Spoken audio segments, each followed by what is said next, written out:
Pour perdre du poids, il y a des médicaments disponibles. On va comprendre ensemble quelle est la vraie place de ces traitements. Rappelons d'abord que le surpoids et l'obésité, c'est un excès de masse grasse susceptible de nuire à la santé. Alors les causes de cette accumulation de graisse sont multiples et le traitement passe en premier lieu par une modification du mode de vie, notamment en ce qui concerne le comportement alimentaire, la qualité de l'alimentation, l'exercice physique et le sommeil. Mais en complément de ces mesures, deux types de médicaments sont proposés en Europe. D'une part, il y a l'Orlistat, qui est commercialisé en France depuis plus de 20 ans. Alors quand on mange, ce médicament réduit l'absorption des graisses dans l'intestin. Alors c'est séduisant ce mécanisme. On pourrait manger gras sans que les calories soient absorbées. Mais en fait, ce traitement n'est plus vraiment recommandé parce que l'efficacité est modeste et les effets secondaires qui sont gênants à type de diarrhée. D'autre part, il y a des médicaments qui réduisent l'appétit. On les appelle les agonistes du GLP-1. Ils ont été initialement proposés pour traiter le diabète, mais compte tenu de leur effet sur l'appétit,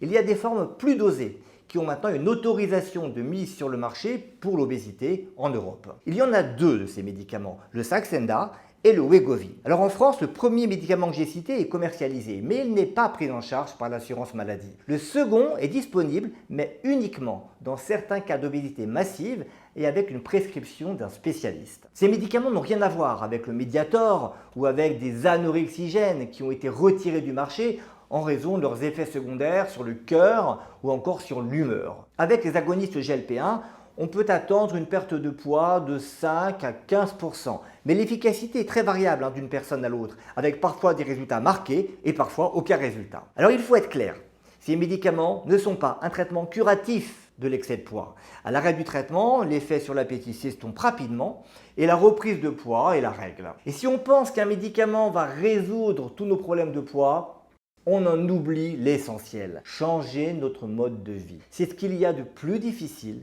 mais c'est obligatoire si on souhaite un résultat sur le long terme. Alors en pratique, il n'y a pas de médicament miracle pour perdre du poids. Les traitements disponibles ont une place, mais dans un projet global de prise en charge de l'excès de poids et aucune place pour perdre quelques kilos avant l'été. Encore un mot sur les compléments alimentaires. Vous savez, les régulateurs de l'appétit ou encore les boosters du métabolisme. Ils sont au mieux inefficaces et au pire dangereux et surtout, ils font perdre du temps à des personnes qui souffrent d'obésité et qui profiteraient vraiment d'une prise en charge spécialisée.